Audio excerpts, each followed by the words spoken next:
하나님의 말씀 마태복음 22장 15절에서 22절 말씀입니다.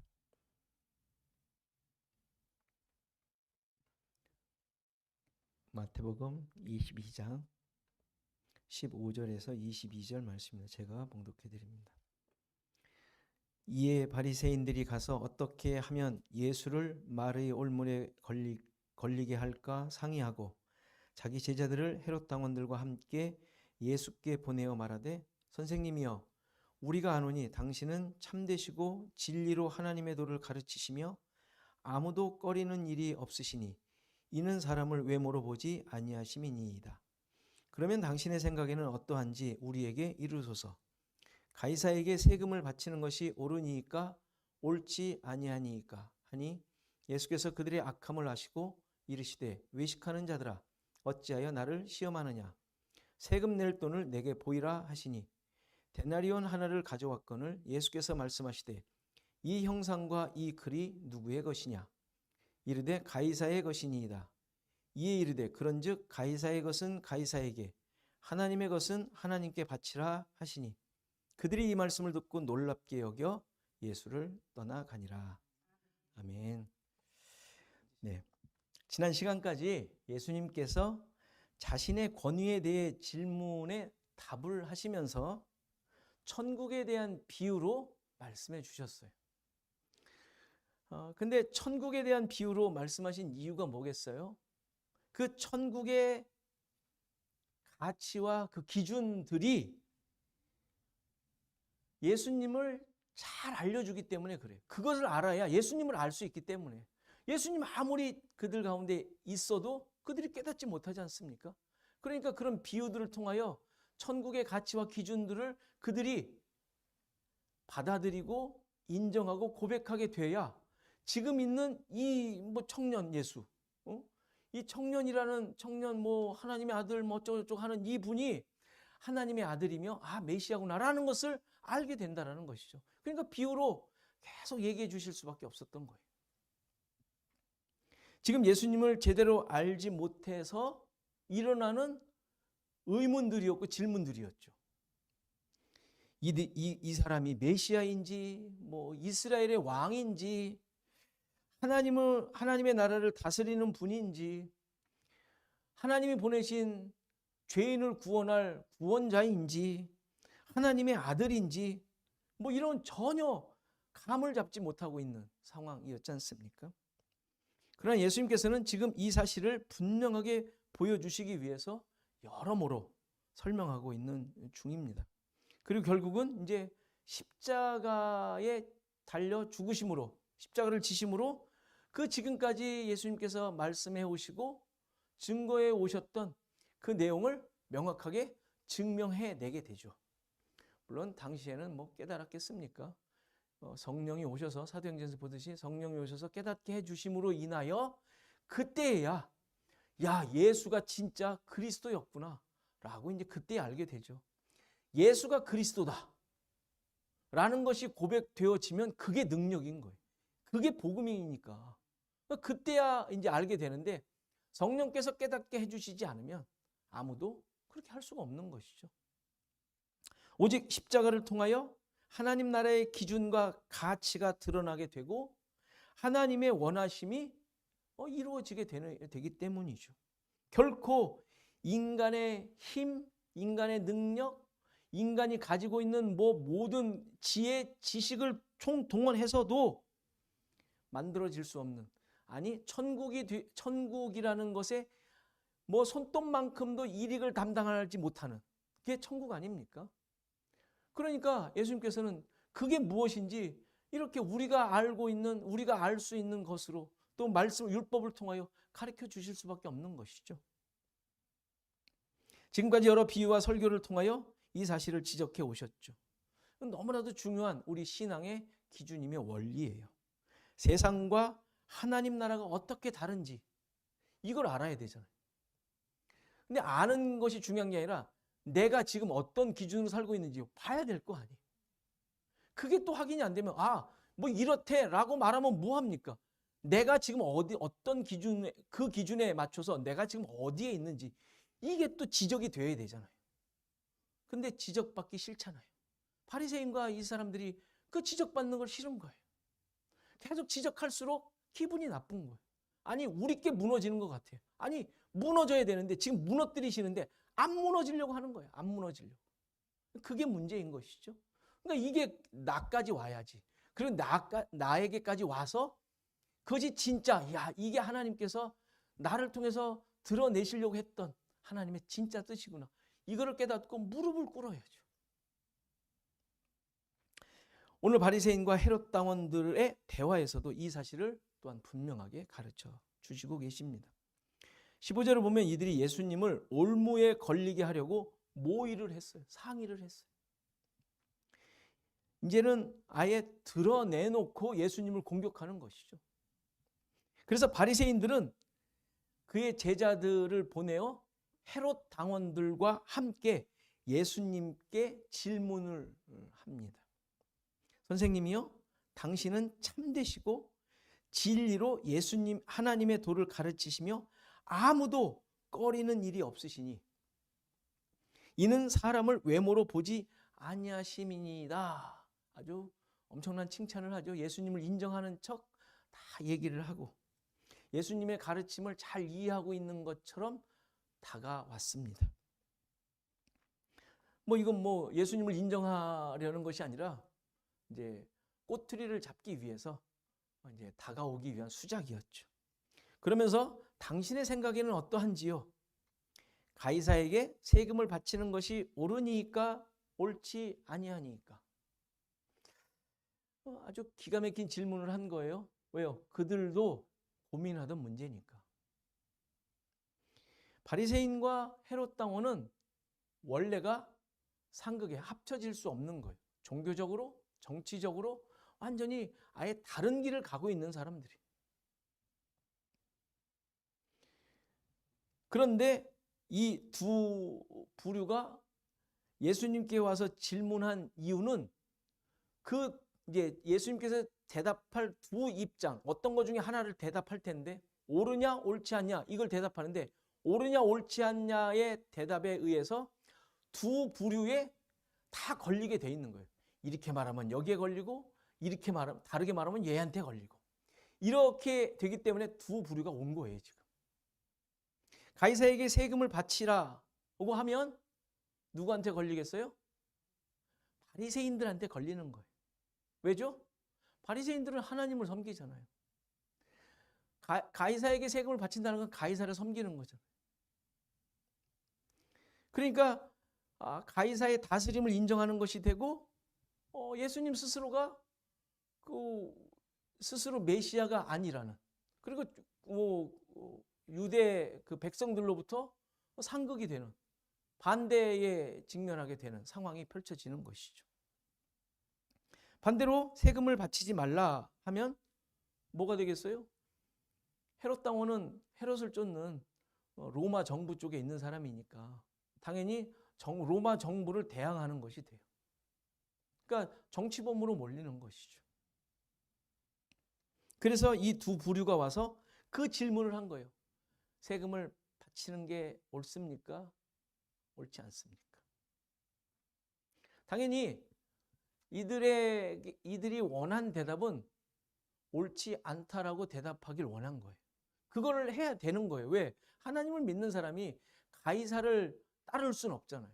그때는 가이사가 신적 존재니까. 로마는 신이었잖아요. 로마의 신. 전 세계 신. 세계를 호령하는 신. 그게 가이사잖아요. 그러니까 가이사에게 바치는 것은 옳지 않다라고 대답하면 정치범으로 몰아 예수님을 죽이기가 쉽거든요. 그걸 원했던 것이죠. 이러한 의도를 가지고 왔던 이들의 모습에 대해 예수님께서는 뭐라고 대답하세요?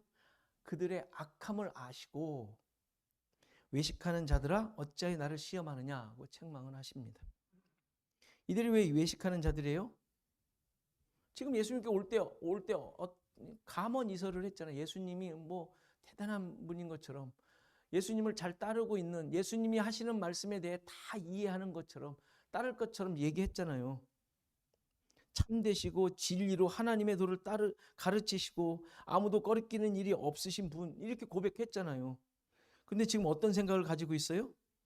정말 예수님을 하나님의 도를 가르치는 자로 지금 인정하는 거예요. 외식하고 있는 거예요.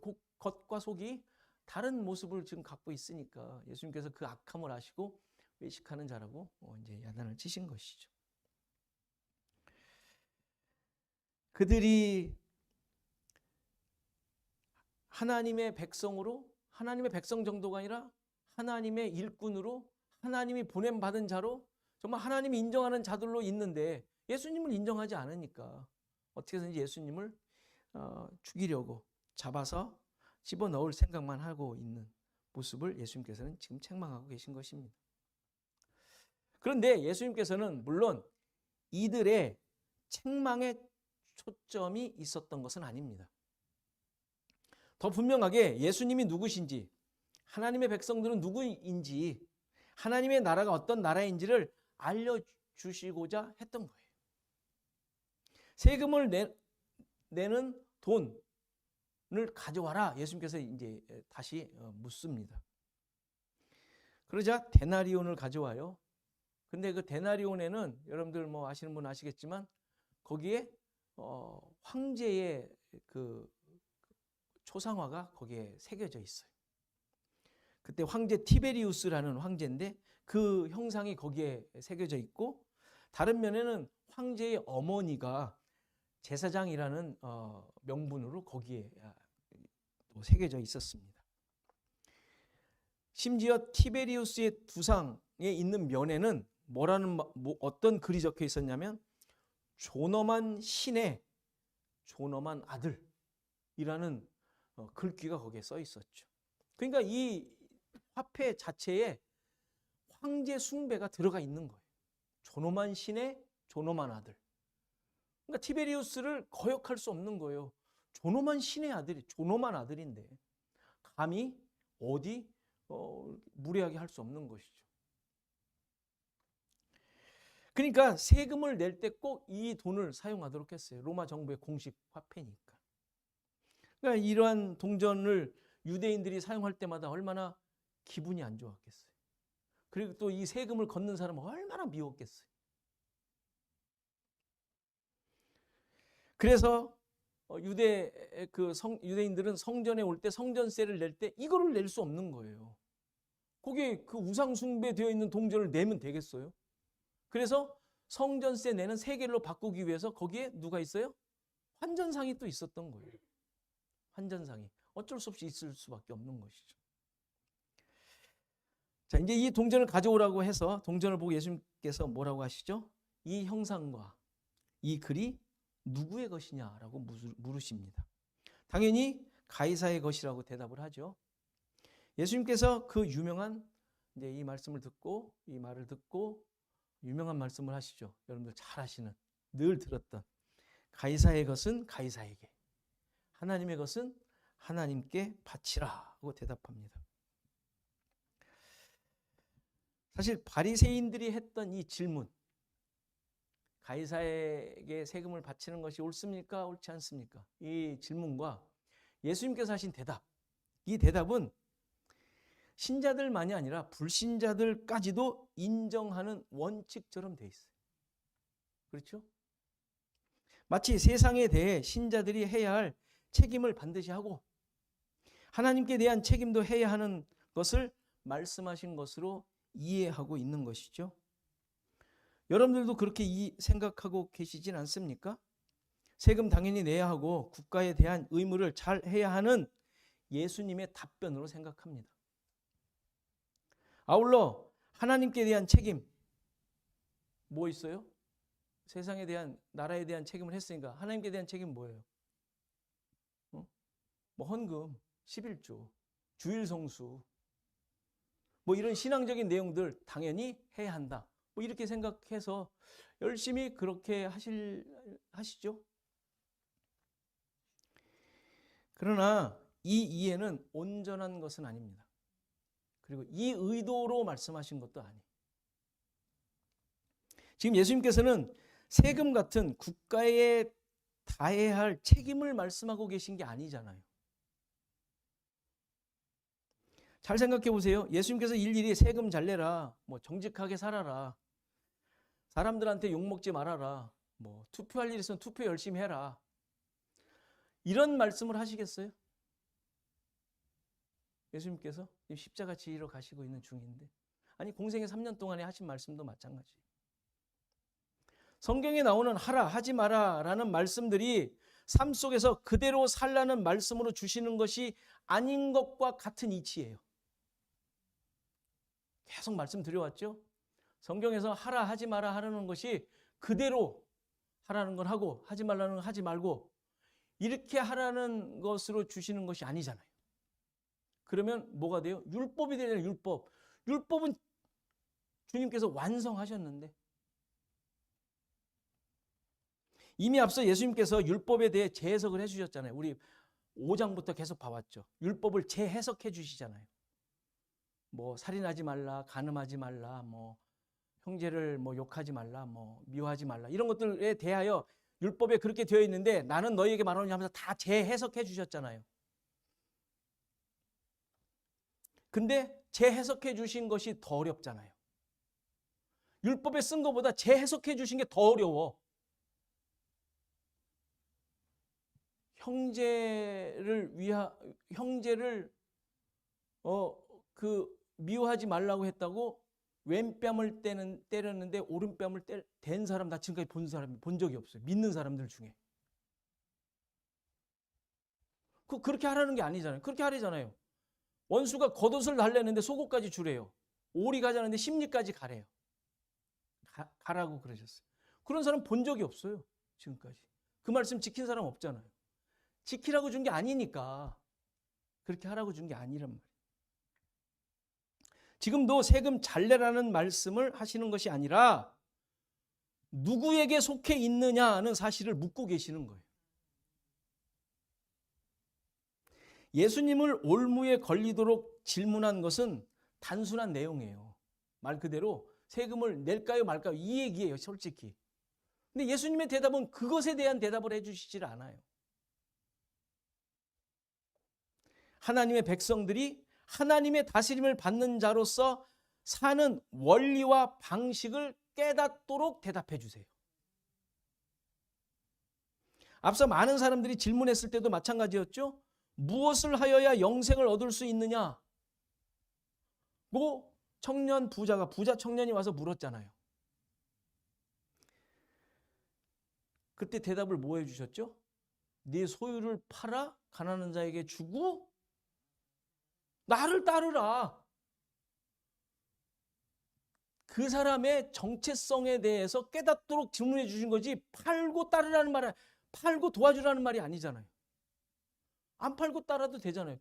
그거 무가치한 거다. 그거에 너의 가치와 소유가 있지 않다라고 말씀해 주신 거잖아요. 나를 따르라는 거예요. 나를 믿어라는 거예요. 나를 믿어라. 그 얘기였잖아요. 너는 그렇게 율법을 지켰니? 다 지켰다며요, 그 친구가. 그렇다면 내가 누군지를 알아야 돼. 너는 누군지를 알아야 되지 않느냐? 나를 따르라. 너는 하나님의 백성이야. 하나님의 자녀야. 하나님의 통치를 받는 사람이야. 라는 것을 깨닫도록 해주신 게 그 말씀이란 말이에요. 다 팔아 도와주라는 말이 아니고, 뭐 그럴 수도 있겠죠. 근데 그게 궁극적 목적이 아니라 너는 하나님의 통치를 받는 자야. 라는 것을 깨닫도록 말씀해 주신 거잖아요. 오늘 본문에 나오는 부활에 대한 질문도 다음 주에 할 건데, 누가 남편이 되냐? 이거 물었잖아요. 뭐 다 죽었더니, 형제가 다 죽어가지고 큰형이 결혼했는데 아이를 못 낳아가지고 그 동생들이 다 그 형수를 취해서 자녀를 낳아야 되잖아요. 그게 법이. 그럼 그렇게 해서 다 죽었는데 나중에 하늘나라 가서 누구의 부인이 되겠냐고 이런 질문을 했잖아요. 예수님의 대답은 뭐였어요? 누구의 부인이 된다 얘기해 줬어요? 아니잖아요. 하나님 나라의 가치와 기준, 원리들로 대답해 주셨단 말이에요. 지금 세금에 대한 질문도 너희들이 누구냐? 하나님 나라의 원칙이 무엇이냐를 깨닫도록 답해 주신 거예요. 이 대답의 의미를 생각해 보겠습니다. 가이사의 것을 가이사에게 바치라고 했는데 이게 무슨 뜻일까요? 바치라는 단어의 원래 의미는 돌려주다라는 뜻이에요. 넘겨주다, 보상하다라는 의미예요. 그러니까 갚아야 한다는 어떤 빚의 개념이 그 안에 있어요. 갚아야 할 게 있는 자, 돌려줘야 되는 거예요. 돌려줘. 내가 지금 갖고 있는 게 내 게 아니라 돌려줘야 된다는 뜻이에요. 그러니까 가이사에게 돌려주라는 말은 뭐예요? 그 국가에 사는 백성으로서의 마땅히 감당해야 할 책임을 말씀하시는 것으로 볼 수 있지만 그보다도 더 근본적인 의미가 있어요. 예수님께서 지적하신 것은 동상에 새겨진 가이사의 형상, 뭐가 새겨져 있느냐, 뭐가 있냐 이렇게 물어봤잖아요. 그 가이사의 형상의 의미였어요. 이 동전은 당시 로마 사람들이 사용하던 화폐라고 말씀드렸죠.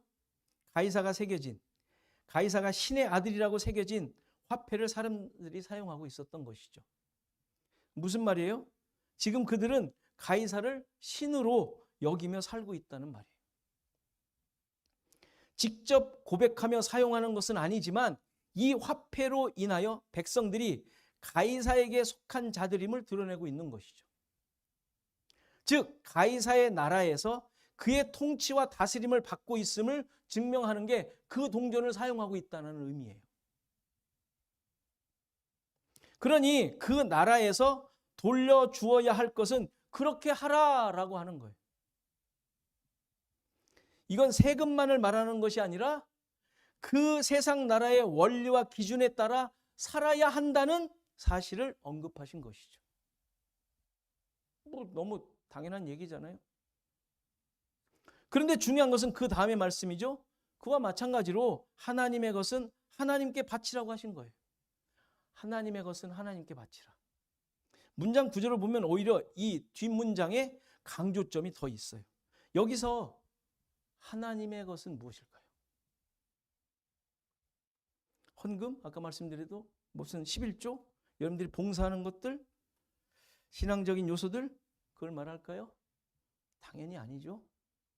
가이사의 형상이 새겨진 것을 가이사의 것이라고 하듯이 하나님의 것은 하나님의 형상이 새겨져 있는 거예요. 하나님의 형상이 새겨진 것은 무엇일까요? 창조 때에 하나님께서 하나님의 형상을 따라 인간을 창조하셨어요. 이미 창조하실 때부터 인간이 하나님의 것임을 새겨 놓으셨던 거예요. 이미 창조하실 때부터. 그런데 아담의 범죄로 말미암아 이 형상이 망가지게 되었고 인간 스스로는 결코 깨달을 수 없는 자신이 하나님의 것임을 깨닫지 못하게 됐어요. 범죄로 말미암아 어느 누구도 스스로. 우리가 잘 알듯이 인간의 완전 타락으로 말미암아 이 형상은 찾아볼 수 없게 되었죠. 인간은 이제 하나님이 아닌 자신이 주인된 삶을 사는 자가 되었던 거예요. 형상을 잃어버렸으니 자기의 소유권이 어디에 있는지를 모르는 거예요. 자기 거죠. 늘 자기 거인 거예요. 그런데 이 잃어버린 하나님의 형상이 어떻게 회복되죠? 예수 그리스도로 말미암아 회복됩니다. 왜죠? 어떻게 해요? 예수 그리스도가 하나님의 형상이시기 때문에 그래요. 골로새서 1장 15절을 보면 그는 보이지 아니하는 하나님의 형상이시요. 고린도서 4장 4절을 보면 그 중에 이 세상의 신이 믿지 아니하는 자들의 마음을 혼미케 하여 그리스도의 영광과 복음의 광채가 비치지 못하게 함이니, 이거 이 세상 속에서 역사하는 그 영들로 인하여 하나님 그리스도의 영광과 복음의 광채가 비치지 못하게 해요. 그러면서 뭐라 그래요? 그리스도는 하나님의 형상이니라. 이렇게 나왔단 말이에요. 고백한단 말이에요.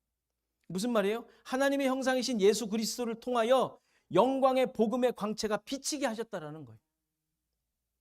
믿지 않는 자들은 세상 신으로 말미암아 혼미하게 되어 복음을 믿지 못하게 되고, 하나님의 백성들은 복음을 깨닫게 되어 그 형상이 회복되게 된다는 것이죠. 그러니까 그리스도를 통하여 하나님의 형상을 보게 되고 복음의 광채가 비치게 되고, 그래서 그게 구원을 얻는 거잖아요. 구원을 얻는 게 뭐예요? 생명을 얻는 거예요. 그 새로운 하나님의 형상을 다시 회복함으로 새 생명을 얻게 되는 것이죠. 다 같은 말들이에요.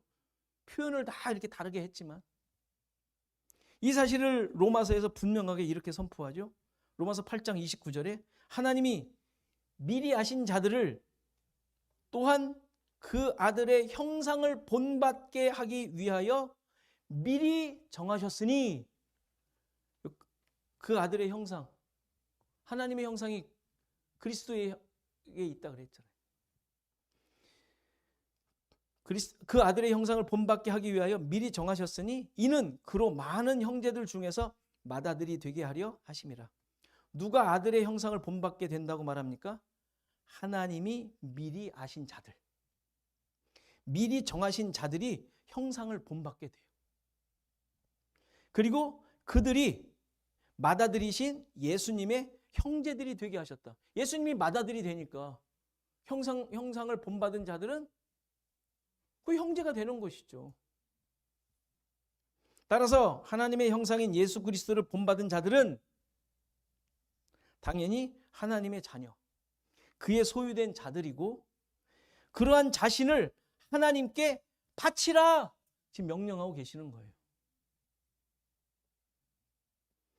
하나님 것은 하나님께, 그게 이 의미란 말이에요. 하나님께 돌려드려라. 그리고 하나님께 항복해라. 이런 의미인 것이죠. 이 말은 결국 하나님의 다스림을 받는 존재라는 사실을 상기시키는 거예요.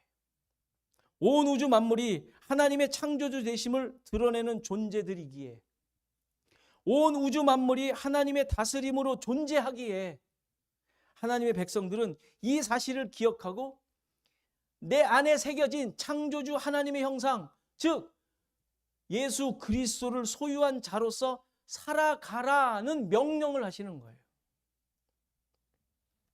따라서 예수님께서 하나님의 것은 하나님께 바치라는 말씀은 너희가 어떤 존재인지를 깊이 생각하고 살라는 말씀으로 주시는 것입니다.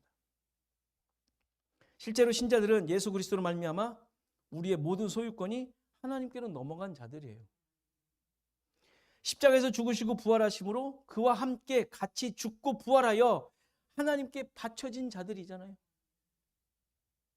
이것이 신자들의 근본적인 정체성이에요. 여기서 우리는 시작되는 거예요. 여기서 우리의 존재가, 가치가. 이런 자들이기에 가이사의 것으로 사는 것이 아니라 오로지 하나님의 것으로 사는 자들이 된 거예요.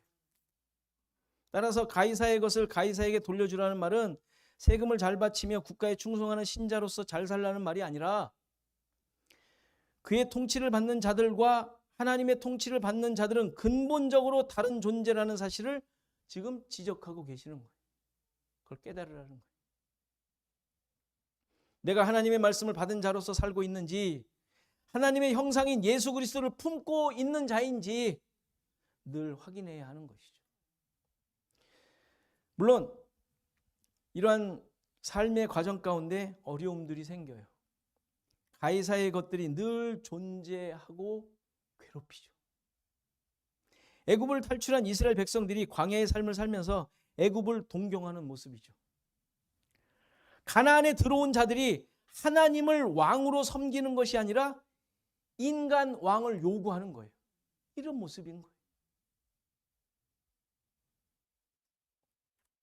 하나님께 돌려드리는 것만으로 사라지지 않는다는 현실 아닙니까? 오직 예수 그리스도만으로 살아야 하는데 그게 아닌 것 같은 상황들이 계속됩니다. 그러나 이러한 모습은 어쩔 수 없는 것이지만, 그렇다고 그냥 받아들이고 당하는 것이 아니라 결국은 하나님의 계획하심과 선하신 의도대로 이끌림을 받게 돼요.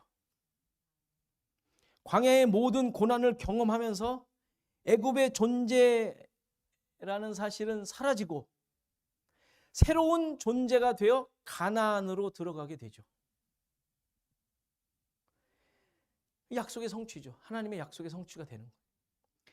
하나님만이 왕이시지만 인간의 왕을 구한 이스라엘은 인간 왕이 결코 자신들을 인도할 수 없는 존재라는 사실을 경험하게 돼요. 어떻게? 쫄딱 망해서 다른 이방인의 포로로 잡혀가요. 왕이 있으나 마나네. 그런 존재로 만들어진단 말이에요. 이스라엘이.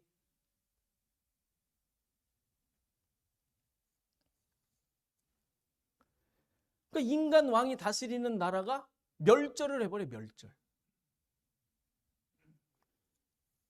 그래서 자신의 존재 자체까지도 무용지물이 되는 것을 깨닫게 하시죠. 그게 포로 생활이에요. 그게. 그래서 포로로 잡혀가는 것이 하나님의 뜻이라고 그렇게 외치지 않습니까? 바로 이러한 과정이 가이사로 하여금 신자들을 지배하도록, 고난을 경험하도록 하시는 내용에 들어가 있는 거예요. 우리가 경험하는, 아까 어려움들 얘기했잖아요. 그 어려움들이 이런 것들을 경험하도록 하나님께서 허락하시는 거예요. 그리고 그렇게 몰아가세요. 그 결과 가이사의 것은 포기되고, 포기되는 게 아니라 그냥 없어지게 돼요. 내가 포기하지 않는데 포기되는 게 아니라 없어지게 돼요. 그렇잖아요. 다 그렇게 됐잖아요. 이스라엘이 보여주는 거예요. 이스라엘이 누구를 대표해요? 하나님의 백성, 우리들을 대표하잖아요. 우리가 그렇게 될 것을 이미 구약에서 다 가르쳐주고 계세요. 예수님이 보여주셨고 앞으로 그렇게 될 거예요. 이렇게 가이사의 것은 포기가 되고 하나님의 것으로 하나님께 돌려드리게 하신다는 사실이에요. 하나님의 것으로. 한번 문득 질문해 보세요. 나에게 하나님의 것이 있는가? 그게 하나님께 돌려진다는데 가이사의 것이 아니라 하나님의 것. 이 세상의 업적들이 아니라 예수 그리스도. 그게 여러분들에게 남아있느냐. 그것만 남기시겠다라는 거예요. 하나님께서. 그것만 남기시겠다. 이 세상 살면서. 이거 없이는 하나님께 돌려드리는 일이 존재하지 않습니다. 예수 그리스도를 의지하게 되고 믿게 되는 것만 남을 뿐이에요. 결국에는.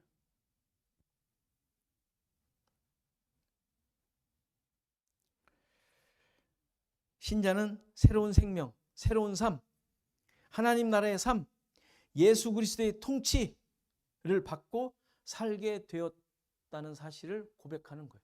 그게 하나님의 것으로 하나님께 돌려드리는 모습인 거예요. 말이나 생각으로만 이해하고 고백하는 것이 아니라 실제 삶 속에서 하나님 나라를 살고 하나님의 말씀의 인도와 통치를 받으며 그것이 참된 기쁨이며 소망으로 살아가는 거죠. 그렇죠. 물론 앓으면 아프고 그것이 계속되면 짜증나고 하나님 정말 도와주세요. 나와요. 그거 뭐라 그러는 거 아니에요. 그걸 낳기 위해서 또 나의 정말 힘들고 이런 상황들을 좀 더 개선하기 위해서 여러 가지 힘쓰죠. 이 육신이 있는 한 우리는 그걸 할 거예요. 그러나 그것이 나의 가치를 만들어내지 않도록 하나님은 역사하신단 말이에요. 그걸로 나를 만들면 안 되니까. 그걸로 하나님께 나아갈 수 없으니까. 그게 하나님의 것이 될 수 없으니까. 가이사의 것이니까.